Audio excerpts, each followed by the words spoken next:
Hello and welcome to the Klassiki Podcast. I'm your host, Sam Goff. Klassiki is your one-stop shop for the wide world of cinema from Eastern Europe.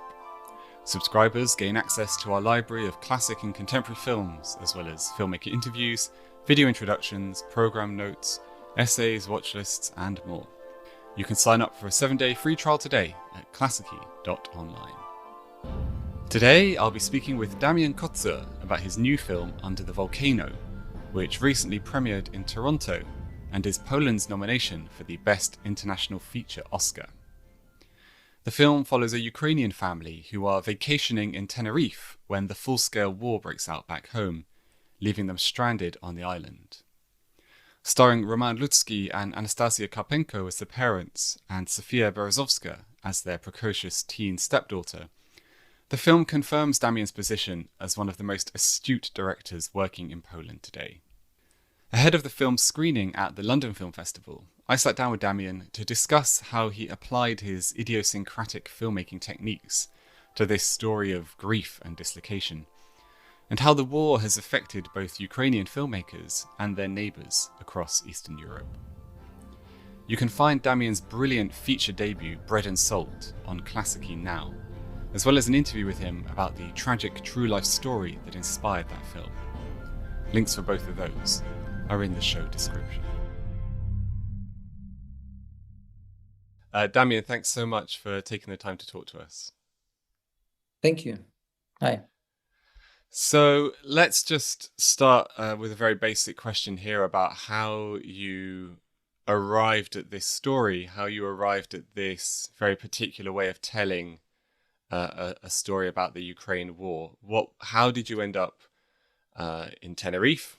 How did you end up with this particular family, and how did you end up with this angle, this perspective on the war story?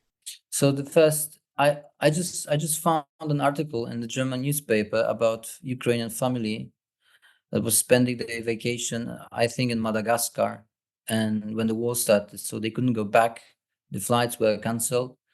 So they stuck on an island, and so it kind of like combined my perspective of like being safe, being in like part of Western Europe or at least Central Europe, with the fear of like, and with all the feelings they had. I mean, like that you cannot do much, the feeling of helplessness, and guiltness as well.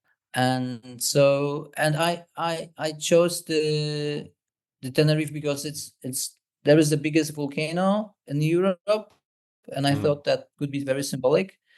And I've been there for like a couple of times before, so I knew the island before. So I always, when I'm writing something, I really like to know the places and people.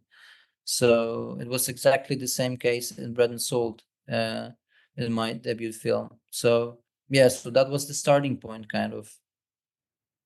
You mentioned the symbolic value of the volcano, which I think is pretty clear. I just have to ask, because for English-speaking audiences, the title Under the Volcano immediately evokes the Malcolm Lowry book. Was that deliberate on your part? Was there some kind of it has nothing to there? do. Okay. It has nothing to do with the book.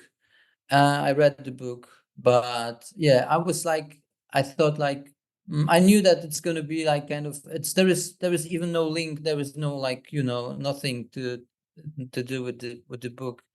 But I couldn't really come up to the like better idea regarding the title, and I'm not really very big fan of like searching for any sophisticated titles and all of that stuff. So I've been like I felt that I kind of Under the Volcano, and that was the idea. And the symbolic, I mean, like it's kind of safe volcano.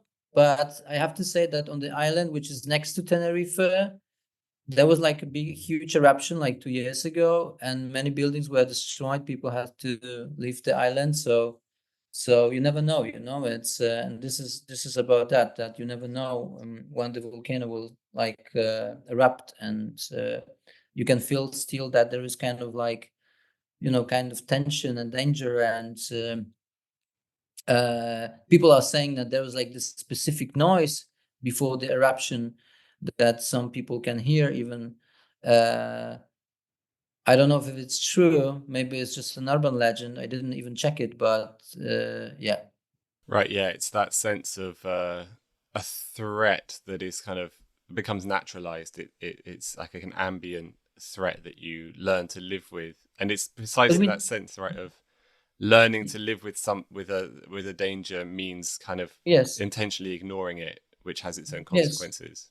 And I think the film, for me, the film is about like that we like, we living in a world that we, we living in a world that we feel it's safe, that the war will never appear in our country. But the Ukrainian, they thought the same, even like a couple of days before the war started, they were pretty sure, like everybody was, I mean, like not many people really believed that Putin can start that war, and it happened, so for me, the film is about that feeling that we, today you are choosing which wine you want to drink for the dinner, and the next day you have to pack your stuff and leave your country, or like being on like sitting on a boat, or whatever, being sitting in a basement or in a bathroom, or and I hope it's not gonna happen for like to most of us, but it's gonna happen for some of us for sure. Hmm.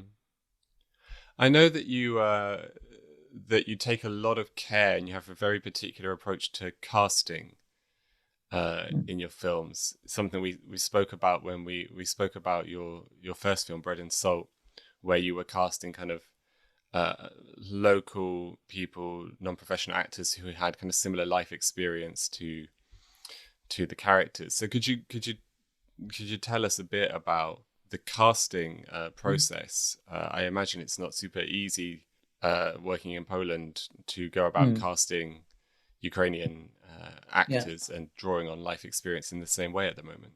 Yeah, that was like kind of different film in terms of that, but still, I mean, like all the people I casted on Tenerife, they were from Tenerife and they were like playing themselves. So let's say the manager of the hotel was playing himself, the receptionist was playing herself, and all of that, and blah blah blah. But yeah, for the Ukrainian family, I found I was looking for I I don't mind like working with professional, non-professional actors. They were sharing the same experience that my protagonists. They were Ukrainians. They were from Kiev. They didn't really like. They haven't been living in different countries. They still have that kind of feeling of threat. So they went through all of that. Um, and but the Roman Wutsky and Anastasia Karpenko, they are professional actors with a huge experience in cinema and theater and series. And but the main character is Sofia Berezovska, and Sofia was like 16 years old, and she was like, that was her first time in front of the camera. So and Fedir, the boy was playing her brother, was also like that was his debut. So I always like trying to combine the casting with the writing process. So to say, when I pick up Nastya Karpenko for the role, I I I rewrote the text. I changed the setting because she looked so different than Sophia. They couldn't be like biological mother and Right. daughter. Yeah. Nobody would believe that. So I made from her stepmom, and I built like another layer of meanings and another reason of like arguing and tension between them. Because of the that Sophia is not really like accepting her new stepmom and new person and family. So I mean, the casting process is kind of relevant. I'm making it simultaneously to writing. The same thing was with the same case was with my debut, when I wouldn't really like make the film about two brothers pianists if I wouldn't know them before. Right. So Yeah. I knew brothers like since they were like 7, 8. So that's why I wrote the script. And yeah, I was looking for like real family that were living in somewhere in Canary Island, somewhere on the left. But that was super hard, and no, but and like most of the people didn't really want to play because it's like it's really hard to it's not really hard to find people, it's really hard to convince people that didn't have this kind of experience that, hey guys, come on, we like to make a movie, and you're gonna play somehow yourself, but you're gonna be an actor and in the same time. So for people, like it sounds really crazy and weird. So and it was much more easy with Brett and Soul because they were like young people, you know, they were like teenagers on 20 something, so it was very easy to convince them. But in that case it wasn't so easy anymore, so that's why I had to work with actors, but I work with them in the same way that I work with non-professionals. So we made like a lot of improvisation. They didn't really know the text. Uh, they read the text. I gave them the text just a day before shooting, so they couldn't be really like prepared. They didn't really know the dialogues. There were no dialogues that they had to learn by heart or something. So I put them, all of them, the fourth of them, like in the same kind of position of like not knowing the text and being like they just knew about what the scene is about, and that was all, you know. And they had to kind of deal with that. I was going to ask, it sounds like you've just answered the question already, whether the cast kind of informed the writing process, whether they were involved in the writing. Obviously, you say like the people that they are inform the shape the story takes, but I did wonder whether they had kind of helped you shape the story. But it sounds like you were working more with an outline than a kind of very strict shooting screenplay. I'm giving them a lot of space. So if anybody has anything interesting to say for me, I'm implementing that in the text. So I let them speaking.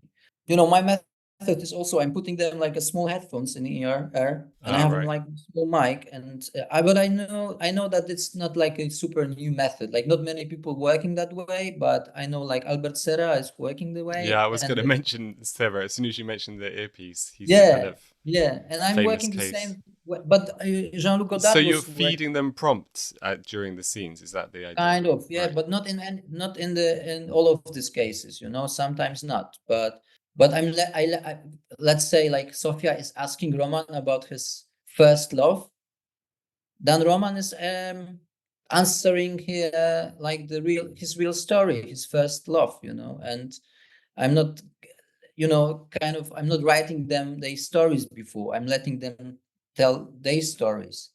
So that's why you feel that maybe even though they non-professionals or they actors, if somebody tells you his real story, her real story, it will always sounds real, you know, and because you have the story in your body. So it's different. Yeah, this is the way I'm trying to work with people. Yeah. Yeah, I mean it's clear over your two features at this point. This using reality to shape fiction and vice versa. It's clear that you're not super interested in a strict divide between those two kind of media, right? I think it's for me working like to like photographing the text is boring. Sure. Yeah. I mean, It's what's just the point? boring. I mean, like there are things you can make better or not so good, but I mean, like they will be always prepared. They will be always like kind of obvious, and you can get like the fun only from the quality of what you're gonna reach, like which level of the quality of the presence of actors or non-actors.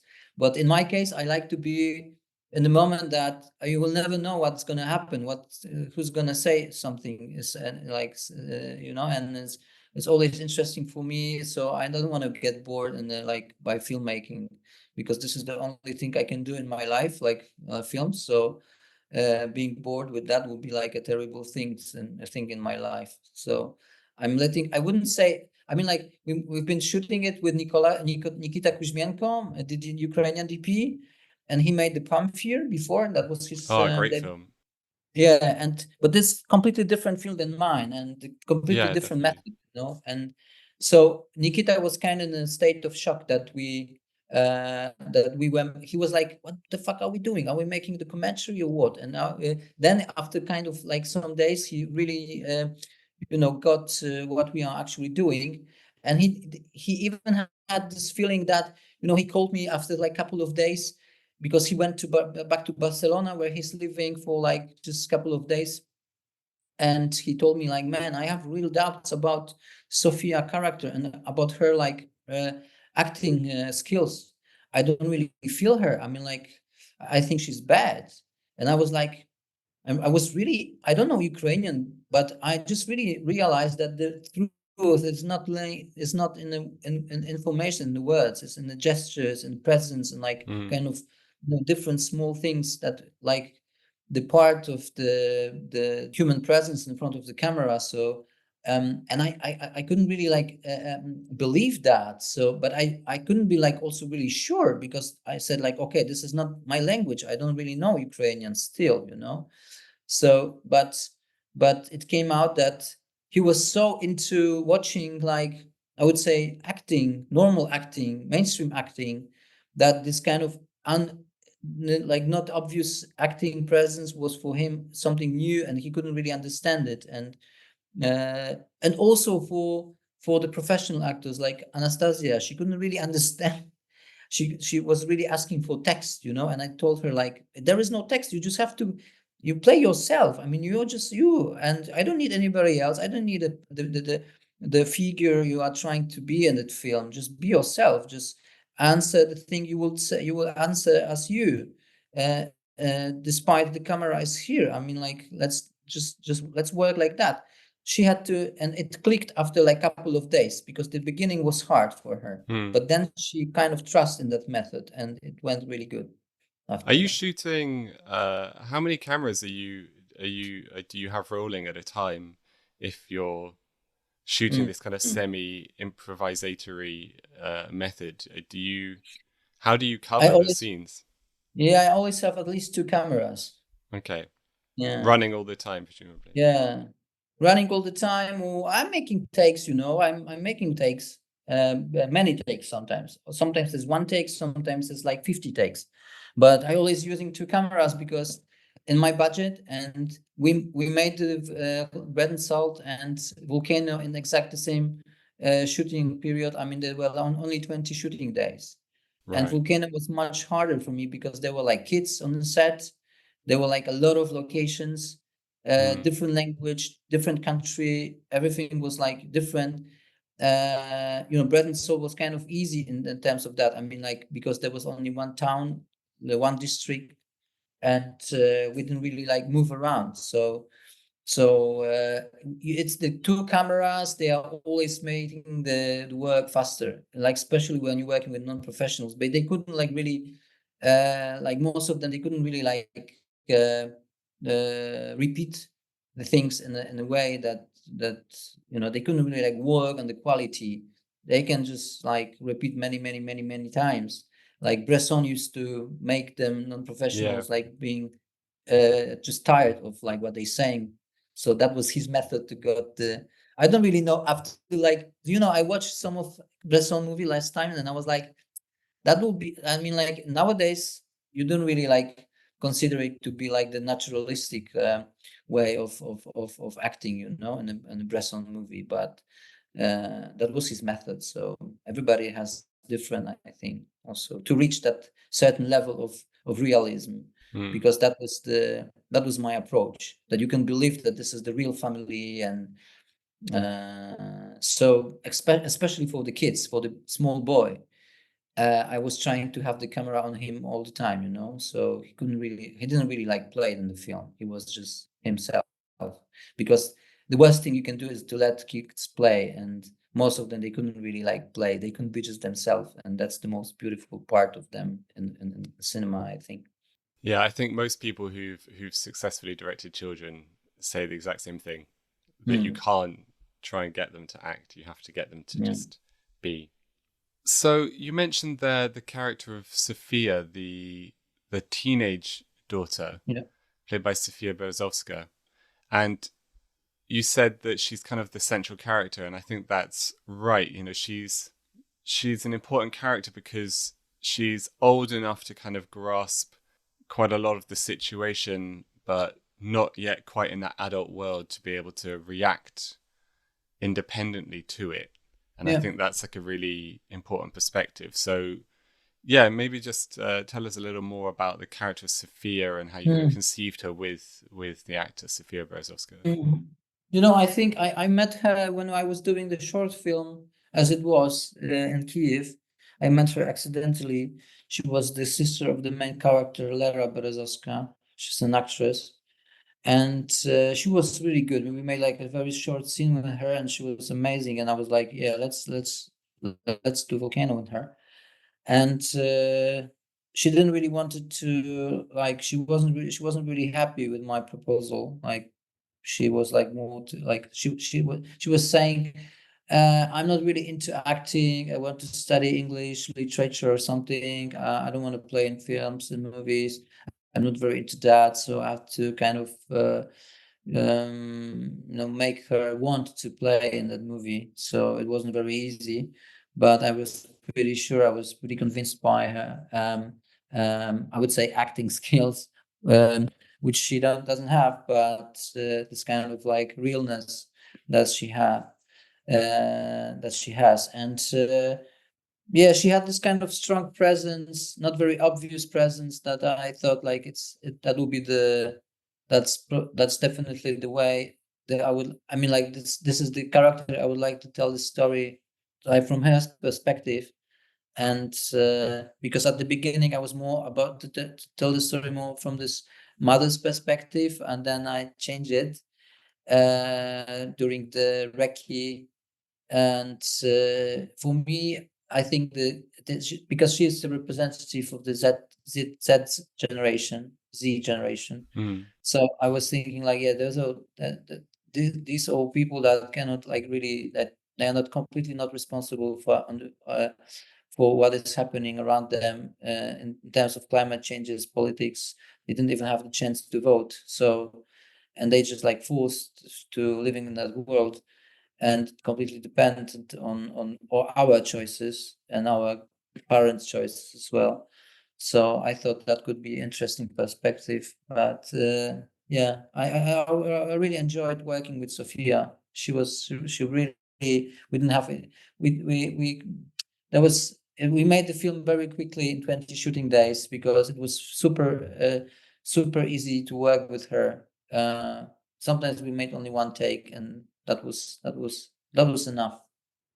Let's take a kind of step back and have a bit of a wider perspective on the film.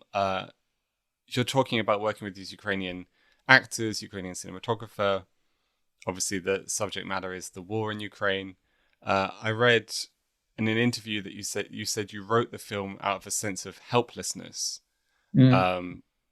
presumably with regards to this whole situation. So, I mean, it's an interesting idea that helplessness might be a kind of a creative prompt or inspiration. So I wondered whether you could kind of speak to that a little bit. You know, when the war started, all I could do was just I wasn't able to do anything more than just scrolling my phone, looking for some news, and what is happening.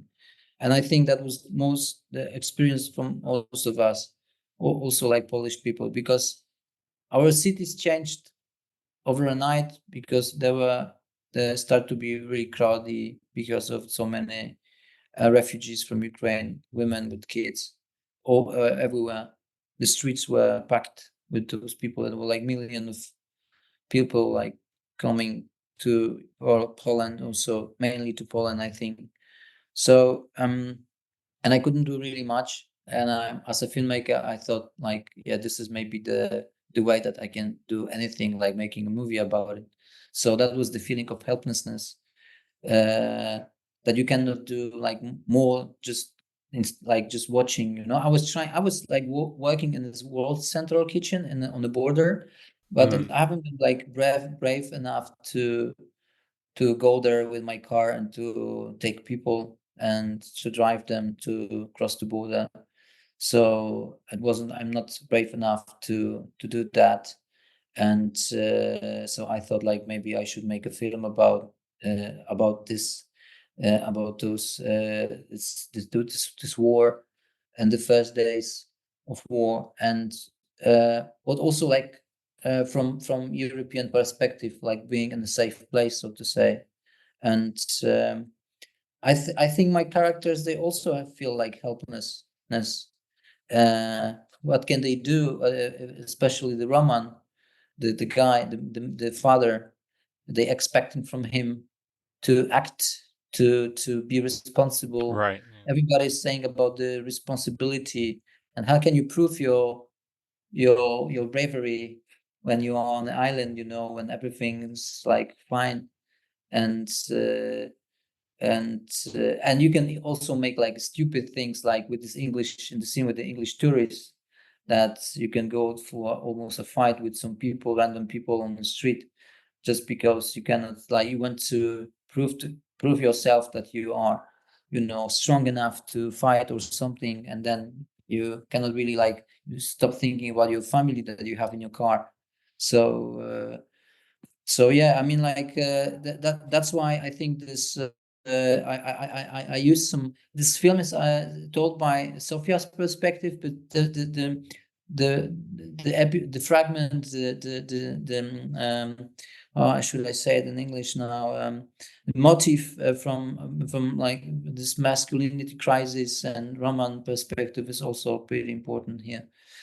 And there's a link there with your previous film, isn't there, Bread and Salt? That's also about, Yeah, but well, that was about more about this masculinity toxic in that sense. masculinity, yeah. And now we have this crisis of masculinity. You can compare. I already read some two reviews, and they were comparing it with Oslund, the tourist, the force majeure. Oh yeah, But the Ruben yeah, Östlund but film. Yeah. but I think, yeah, that's good. It's good to be compared with Ruben Östlund, which work I really admire. But I think this is a different level this is a different Yeah, stakes. Yeah. state. Yeah, because we have war here, not just the avalanche. We have like the somebody can, is making it. I mean, like, I was just I used that because when I was making research to that film, I talked to some people that were spending the vacation when the war started, and then one girl told me, like, I was expecting from my boyfriend that he will say, yes, I'm gonna go back. I'm gonna go back to Kiev. I really was expecting that from him, because I was thinking all the time that he's a coward and he cannot really, he won't make it, he will never decide. And one day he said, yeah, I'm gonna go. And then she, she went crazy about it, because that became like kind of like possible thing. So she didn't really want to do that him to do that, but just kind of, she was just expecting from him this kind of gesture, so yeah. It's interesting that you mentioned Ruben Östlund there, because the director that I had in mind as you were talking there, and a director who Ruben Östlund is often compared with, is Michael Haneke, Uh-huh. with that kind of, that takedown of family roles and family values, the Mm. ways in which those can kind of be exposed in these moments of stress. Well, I think Annika is much more serious Yeah, and definitely. Yeah. and radical, and he has no compassion also with his characters.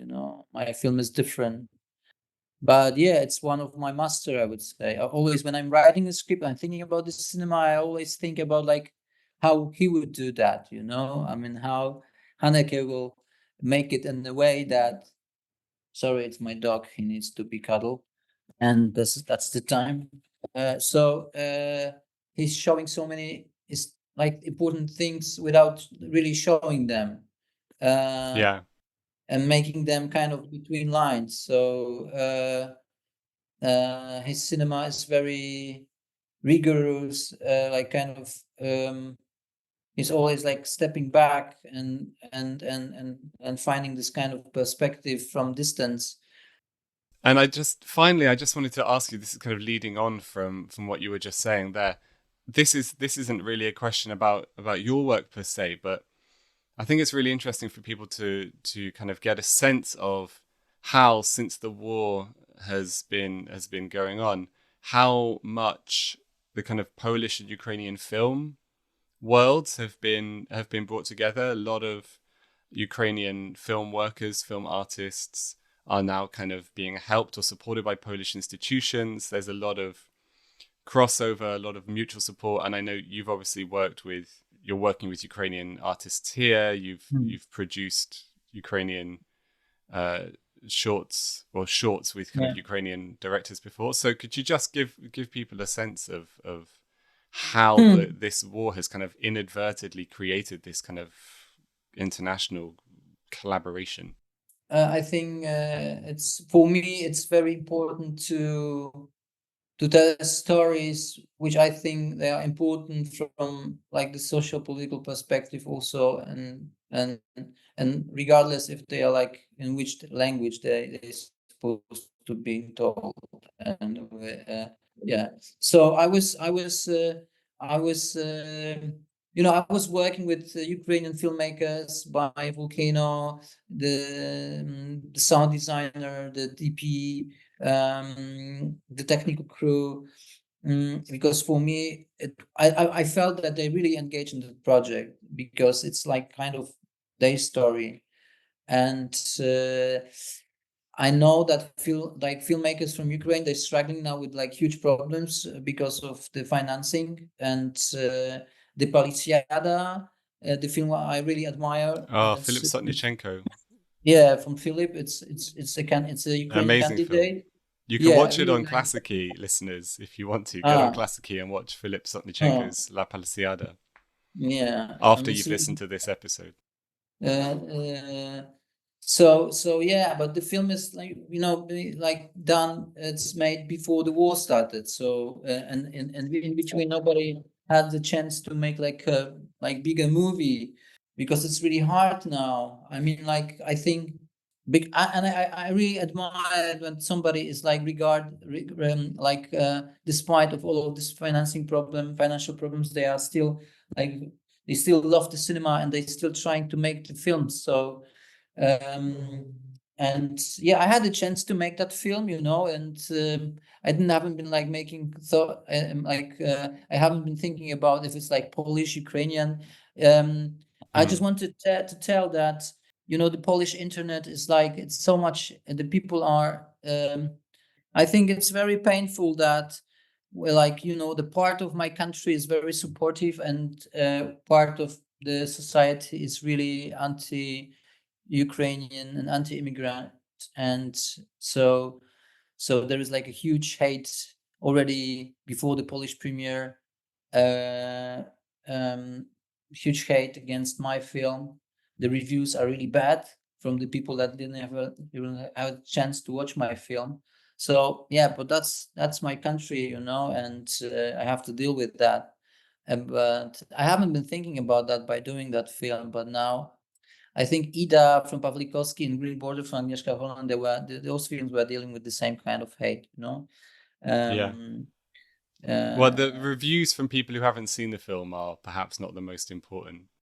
yes, that's for sure. But it's pain. I mean, like from some perspective, it's good that the cinema can still make people like being angry and talk and polarize. But from my perspective, it's also like kind of I don't really feel good about it, and as a filmmaker, Sure, yeah. and yeah. Well, listen, we're really glad to have a new film from you, and we're really happy that it's getting these kind of international audiences, and I'm sure it will find the audience it needs to find at home and then abroad. Listeners can't see this, but Damian's dog is demanding a little TLC at the moment, so I think we're best to leave it there. But thanks so much, Damian, for taking the time to talk to us about your new film, and best of luck. Thank you. with Thank you the for screenings thank you going for having forward. me. No, the pleasure was all ours. Thank Thank you very much. Thank you. Thank you. Bye bye.